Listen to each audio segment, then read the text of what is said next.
Hello everyone, welcome to our channel Sarathi. आज हम बात करने वाले हैं वेरिएबल एक्सेलरेशन के बारे में, जो कि एक काफ़ी इंपॉर्टेंट टॉपिक है। जैसा मैंने बताया, इस सीरीज़ का नाम है स्मॉल इन्वेस्टमेंट बिग रिटर्न्स। तो इसमें आपको रिटर्न बहुत बड़ा मिलने वाला है, क्योंकि वेरिएबल एक्सेलरेशन में बच्चे नॉर्मली फंस जाते हैं। चलिए मैं आपको बताता हूँ वेरिएबल एक्सेलरेशन का मतलब क्या है। आपने सुना होगा इक्वेशन ऑफ मोशन। वो कब लगता है? जब हमारे पास एक्सेलरेशन क्या होता है, कांस्टेंट होता है। जब हमारा एक्सेलरेशन कांस्टेंट होता है तो हम इक्वेशंस ऑफ मोशन यूज़ कर सकते हैं, जैसे v is equal to u plus a t, s is equal to u t plus half a t square. ये जो फॉर्मूले हैं जो आप नॉर्मली यूज़ करते हैं, ये तब लगते हैं जब हमारे पास जो एक्सेलरेशन है वो हमारे पास कांस्टेंट होते हैं। और ये हमारे थ्री इक्वेशंस ऑफ मोशन है जो हम तभी यूज़ में ले सकते हैं जब हमारा एक्सेलरेशन कांस्टेंट हो। हम आज उन सिचुएशंस की बात करने वाले हैं जहां पर हमारे पास एक्सेलरेशन कांस्टेंट नहीं होगा। एक्सेलरेशन कांस्टेंट नहीं होगा, इसका मतलब एक्सेलरेशन हमारा क्या कर रहा है, वेरी कर रहा है, वेरिएबल है। और जब भी एक्सेलरेशन वेरिएबल हो तो केवल एकमात्र सॉल्यूशन जिससे आप क्वेश्चंस को सॉल्व कर सकते हैं वो है इंटीग्रेशन एंड डिफरेंशिएशन। आपको बेसिक मीनिंग क्लियर होना चाहिए कि हमारे पास वेलोसिटी क्या होता है बच्चे। सर वेलोसिटी होता है हमारे पास dx बाई डी टी या ds by D T. Okay. Acceleration क्या होता है, dv by D T. Okay. और हमारे पास जो एक्सेलरेशन का एक और फॉर्मूला होता है v dv बाई ds। क्या आएगा बच्चे, v dv बाई ds। ये हमारे पास एक्सेलरेशन है। ये तीन फॉर्मूले अगर आप ध्यान में रखेंगे तो आप वेरिएबल एक्सेलरेशन के सवालों को आसानी से सॉल्व कर सकते हैं। चलिए मैं आपको कुछ सवालों को दिखाता हूँ जिससे आप फील कर पाए कि वेरिएबल एक्सेलरेशन कितना इंपॉर्टेंट टॉपिक है। देखिए पहला सवाल, a particle is moving in a straight line. The variation of x as a function of time is given as x is equal to this. The velocity of the body, the velocity of the body when its acceleration becomes zero. अब इसमें हमारे पास x आपको किसका function दिख रहा है, time का फंक्शन दिख रहा है। क्या हम यहाँ से वेलोसिटी निकाल सकते हैं? बिल्कुल निकाल सकते हैं। कैसे वेलोसिटी निकालेंगे, dx बाई डी टी। इससे पहले मैं आपको थोड़े से कुछ बेसिक्स फंडे बता दूँ डिफ्रेंसिएशन की, that is MOD, method of differentiation. सबसे इंपॉर्टेंट फॉर्मूला जो आपको ध्यान में होना चाहिए, d by D x of x की power n is equal to n x n minus one. यही फॉर्मूला सबसे इंपॉर्टेंट है। यानी अगर हमारे पास d by D x of x square है तो ध्यान से देखें बच्चे, n की वैल्यू क्या है, 2। तो 2 क्या आ जाएगा आगे, और x की पावर क्या बचेगा, n माइनस वन, यानी 2x की पावर 1, डेट इज 2x। तो इस ये जो हमारा फॉर्मूला है ये आपको सबसे इंपॉर्टेंट फॉर्मूला है, ये आपको ध्यान होना चाहिए डिफ्रेंशिएट करने के लिए।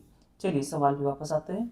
हमसे क्या बोला है कि एक हमारा क्या दे रखा है, हमें एक समय दे रखा है। सर ये हमारे पास है T cube minus 60 square plus 20t plus का 15। हमसे सवाल में पूछा क्या है, हमसे पूछा है कि आप पार्टिकल की वेलोसिटी बताएं। तो आप लोग सर वेलोसिटी बताना है तो सिंपल है सर, वेलोसिटी हमारे पास क्या होता है, rate of change of displacement यानी dx बाई डी टी। अगर हम इसको डिफ्रेंशिएट कर देंगे तो हमें क्या मिल जाएगा, वेलोसिटी मिल जाएगा। इसको डिफ्रेंशिएट करो भाई उसी मेथड से जो भी सिखाया मैंने।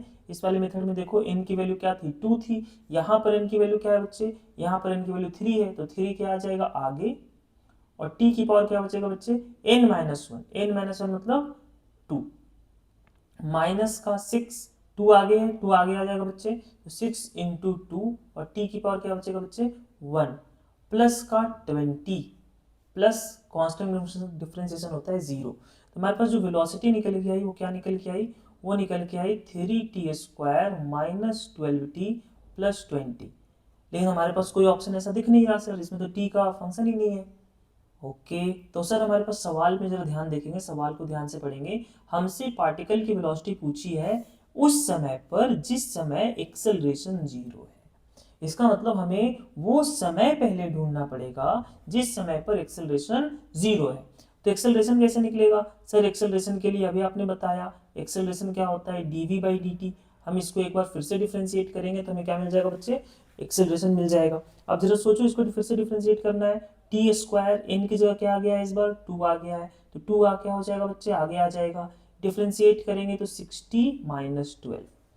ओके 12t का डिफरेंशिएशन क्या हो जाएगा, 12 हो जाएगा। अगर आपको डिफरेंशिएशन नहीं आ रहा तो आप मुझसे रिक्वेस्ट करें, मैं आपको डिफरेंशिएशन पे भी एक टॉपिक का वीडियो बनाकर दे दूंगा। अब देखो हमसे पूछा है जब एक्सेलरेशन 0 होगा उस समय वेलोसिटी बताओ। एक्सेलरेशन कब 0 होगा सर, एक्सेलरेशन आया है 60 माइनस 12, इसको एक काम करो 0 कर दो। जब आप इसको 0 करोगे तो क्या दिख रहा है 60 इज इक्वल टू 12, यानी t इज इक्वल टू 12/6 मतलब 2 second. t is equal to 2 second पे पार्टिकल का जो एक्सेलरेशन है वो 0 होगा। हमसे एक्सेलरेशन पूछा है क्या? नहीं, हमसे क्या पूछा है कि जिस समय पर पार्टिकल का एक्सेलरेशन 0 है उस समय आप मुझे क्या बता दो, वेलोसिटी बता दो। तो t is equal to 2 second पे पार्टिकल की एक्सेलरेशन 0 है, यानी t को जब हम 2 डाल देंगे इस वाली इक्वेशन में, देखना जरा, अभी हमने इक्वेशन निकाला ना, हमारे पास वेलोसिटी क्या निकल के आया है, जरा ध्यान से देखेंगे। हमारे पास जो वेलोसिटी निकल के आया है वो क्या निकल के आया है, अभी निकाला है हमने, देखो ध्यान से, ध्यान दो सर। हमारे पास ये निकल के आया है velocity 3t² minus 12t plus 20। Okay, तो वेलोसिटी निकल के आया है 3t², ध्यान से, minus 12t plus 20, minus 12t plus 20। और एक्सेलरेशन किस टाइम पर है, 0 है सर 2 सेकेंड पे, तो t को 2 डाल दो, तो वेलोसिटी 2 सेकेंड पे कितना आएगा, 3 इंटू 2 का स्क्वायर 4 माइनस 12 इंटू 2 प्लस का 20, यानी वेलोसिटी कितना हो गया सर, ये हो गया 12 minus 24 plus 20, it will become minus 12 plus 20, that will be 8 metre per second. यानी हमारा जो आंसर है कौन सा सी हो जाएगा सर, इसका आंसर हो जाएगा 8 metre per second, option number 2। तो वेरी गुड, ध्यान से देखें, समझे जरा क्या किया मैंने क्या किया कि हमारे पास x as a function of time था, हमने एक बार डिफरेंशिएट किया, वेलोसिटी मिल गया, एक बार और डिफरेंशिएट किया, एक्सेलरेशन मिल गया। हमसे पूछा है वेलोसिटी बताओ पार्टिकल का जब एक्सेलरेशन 0 है, एक्सेलरेशन हमारा जो निकल के आया था उसे 0 के बराबर पुट कर दिया, तो हमें वो समय मिल गया जिस समय एक्सेलरेशन 0 है, और हमसे उसी समय पर पार्टिकल की वेलोसिटी पूछी गई थी, तो हमने जो t की वैल्यू है उसे ऊपर पुट कर दिया और हमारे पास वेलोसिटी उस टाइम पे निकल के आ गई। चलो सर, समझ में आया ये वाला पार्ट। अगला सवाल देखते हैं वेरिएबल एक्सेलरेशन का। देखो जरा ध्यान से, हमसे बोला है कि एक पार्टिकल है जो इनिशियली रेस्ट पर है, मतलब पार्टिकल इनिशियली रेस्ट से शुरू कर रहा है, इनिशियल वेलोसिटी 0 है, वो एक x इज इक्वल टू 0 शुरू करता है चलना, और वेलोसिटी हमें दे रखा है कि velocity is equal to 4√x है। ओके, हमसे एक्सेलरेशन ऑफ पार्टिकल पूछा है कि पार्टिकल का एक्सेलरेशन क्या होगा। मैंने आपको क्या बताया कि जब भी हमारे पास एक्सेलरेशन कांस्टेंट ना हो, वेरी कर रहा हो, तो यही 3 इक्वेशन है। अभी देखो इन दोनों इक्वेशन पर बेस्ड हमने पहला सवाल किया, v is equal to dx/dt, a is equal to dv/dt। इस थर्ड इक्वेशन का यूज कर सकते हैं क्या हम यहाँ पर? थर्ड इक्वेशन क्या बोलता है? थर्ड इक्वेशन बोलता है कि जो हमारा एक्सेलरेशन है वो होता है v dv/ds या dx, जो भी आप मान ले, s या x मान ले। अब यहाँ पर देखो हमें दिख रहा है v is equal to 4√x, हमें क्या पूछा है, पार्टिकल का एक्सेलरेशन। तो सबसे पहले मन में थॉट आएगा कि यहाँ dv/dx है, यहाँ dv/dx बना सकते हैं क्या? हाँ, बना सकते हैं। एक काम करते हैं, पहले हम इसको स्क्वायर कर देते हैं। मैंने कहा सर कर सकते हैं स्क्वायर, अच्छा स्क्वायर नहीं करना चाहते हम तो कोई नहीं सर, हम डायरेक्ट कर लेते हैं, हम इसको dv/dx बनाते हैं। dv/dx बना सकते हैं क्या? मैंने कहा सर बिल्कुल बना सकते हैं।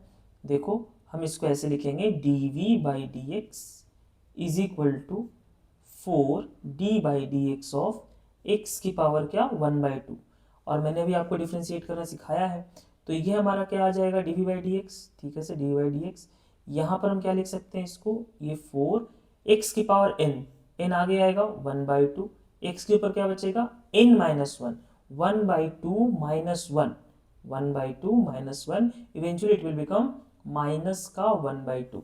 तो हम क्या लिख सकते हैं इसमें, यहाँ पे जरा बताना सर, हम इसको लिख सकते हैं माइनस का 1/2। अब देखो ध्यान से, ये हमारा क्या बना, dv/dx इज इक्वल टू, यहाँ पे हम इसको कट डाउन भी कर सकते हैं बट अभी कट नहीं कर रहा मैं, देखना ध्यान से मैं क्यों ऐसा कर रहा हूँ। dv/dx इज इक्वल टू क्या आ गया, 4/2√x, दिख रहा है ना, हम -1/2 को नीचे ले गए।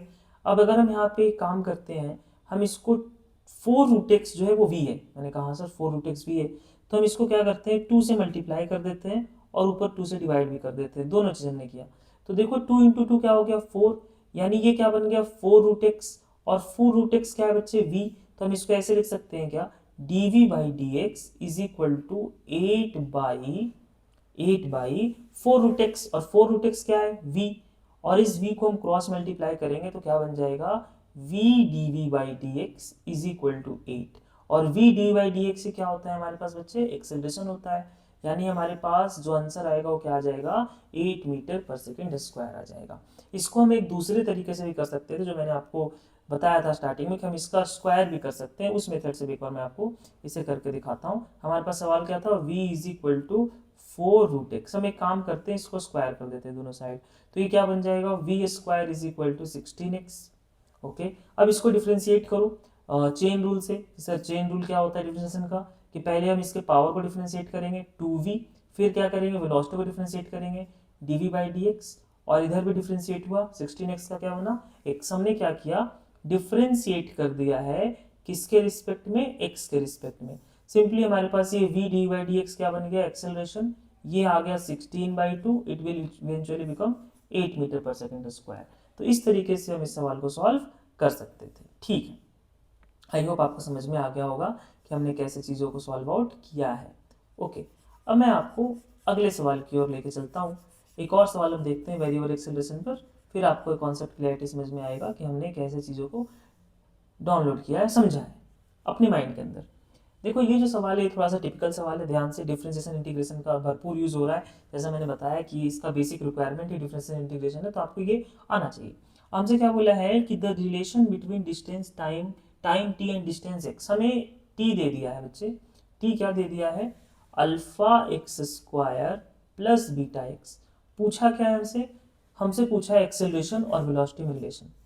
अब देखो ये दिख रहा है कि हम एक काम करते हैं, इसको डिफ्रेंशिएट करते हैं किसके रिस्पेक्ट में, टाइम के रिस्पेक्ट में।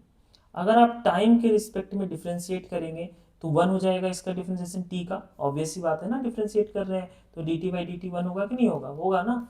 तो यहाँ पे 1, यहाँ पे क्या आ जाएगा अल्फा, और एक्स स्क्वायर है तो 2x, और बगल में क्या आएगा D x by D T, plus यहाँ पे क्या आएगा beta D x by D T. देखो ध्यान से बच्चे, समझ में आ रहा है क्या, आ रहा है ना समझ में। आगे देखना, यहाँ पर हमने लिख दिया इसे 1, और यहाँ पर आ गया हमारे पास 2 अल्फा एक्स, और D x by D T को क्या लिख सकते हैं हम, वेलोसिटी लिख सकते हैं। ओके, और ये क्या आ गया, वेलोसिटी लिख सकते हैं D x by D T को v। यहाँ से हम v को कॉमन ले लेंगे तो v क्या आ जाएगा 1/2 अल्फा एक्स प्लस बीटा। यहाँ तक समझ में आया क्या, यहाँ तक समझ में आया क्या। हमारे पास v क्या निकल के आया है, v निकल के आया 1/2 अल्फा एक्स प्लस बीटा। कुछ नहीं किया है मैंने, हमारे पास डेटा दिया था t is equal to alpha x square plus beta x. हमने दोनों तरफ टाइम के रिस्पेक्ट में डिफ्रेंशिएट किया। t का डिफ्रेंशिएशन 1 होता है, अल्फा एक्स स्क्वायर है, इसका डिफ्रेंशिएशन किया तो 2x, बगल में dx बाई dt आएगा चेन रूल से। अच्छा, किसी को चेन रूल नहीं समझ आ रहा तो मैं एक बार ऐसे भी समझा देता हूँ अच्छे से, क्योंकि हो सकता है कुछ बेसिक बच्चे यहाँ पे बैठे हो जिनका थोड़ा जो बेसिक पार्ट है वो वीक रहा हो। तो जैसे हमारे पास यहाँ पे था ना अल्फा एक्स स्क्वायर, और अगर हम इसे डिफ्रेंशिएट कर रहे हैं टाइम के रिस्पेक्ट में, तो हम क्या करेंगे, जो कांस्टेंट है अल्फा उसको तो बाहर ले लिया हमने पहले। अब एक्स स्क्वायर है, वही सेम रूल से कि जो हमारे पास एक्स की पावर एन होता है तो हम क्या करते हैं D by D x, x की पावर एन होता है तो हम एन एक्स एन माइनस 1 लगाते हैं। सेम उसी रूल से हमने 2 को आगे ले लिया, और ये क्या बचा एक्स। अब आगे क्या है, एक्स को भी डिफ्रेंशिएट करेंगे। चेन रूल क्या बोलता है, पहले पावर का, फिर अंदर जाएंगे, फिर और अंदर जाएंगे, क्योंकि एक्स नहीं है नीचे, नीचे क्या है टाइम। तो एक हमारे पास हम इसको कैसे लिख देंगे d x by D t. इस तरह हम इसको डिफ्रेंशिएट करते हैं by using the chain rule. जे नहीं आता कोई बात नहीं, इसके लिए हम सेपरेट टॉपिक सेपरेट वीडियो बना लेंगे। फिलहाल इस क्वेश्चन को कंप्लीट करते हैं, थोड़ा इस क्वेश्चन को खत्म करते हैं ताकि आपको भी आप भी फ्री हो सके और हम भी फ्री हो जाए। अब यहाँ देखें, अब हमको इसको एक और डिफ्रेंशिएट करना है, तभी तो हमें एक्सेलरेशन मिलेगा। मैंने कहा हाँ sir, D V by D T. हम इसको ऐसे लिख सकते हैं क्या, वेलोसिटी को 2 अल्फा एक्स प्लस बीटा की पावर -1। अब एक काम करो, फिर से देखो डिफ्रेंशिएट कर रहे हैं टाइम के रिस्पेक्ट में, -1 ऊपर है, -1 आगे आ जाएगा। ओके, क्या बचेगा 2 alpha x plus beta n -1 यानी -1 यानी क्या हो जाएगा -2। अब चेन रूल से अंदर जाओ, मैंने कहा सर इस फंक्शन के अंदर जाएंगे, पहले पावर का फिर फंक्शन के अंदर जाएंगे। कब तक जाते जाएंगे, जब तक हम एक्स तक ना पहुंच जाए। ये डिफ्रेंशिएशन का बेसिक रूल होता है। तो ये अंदर हम गए तो ये 2 अल्फा एक्स का क्या हो जाएगा 2 alpha D x by D T, और बगल में क्या है तो कांस्टेंट, इसका डिफ्रेंशिएशन क्या आता 0 आता। अब देखो ध्यान से, D V by D T हमारा एक्सेलरेशन है, मैंने कहा हाँ। अब ये माइनस है ना, इसको ऐसे रन देते हैं -2 alpha D x by D T क्या हो जाएगा वेलोसिटी, और इस पूरे टर्म को नीचे लेके जाओ 2 अल्फा एक्स प्लस बीटा का स्क्वायर। अब आप मुझे बताओ, अगर मैं आपसे पूछूं कि वेलोसिटी क्या था, सर वेलोसिटी था 1/2 अल्फा एक्स प्लस बीटा। हाँ, यहाँ पर देखो क्या आपको इसे 1/2 अल्फा एक्स प्लस बीटा का स्क्वायर दिख रहा है क्या, ये मैंने कहा हाँ। तो क्या ये 1/2 अल्फा एक्स प्लस बीटा है, मतलब 1/v इंटू 1/v है।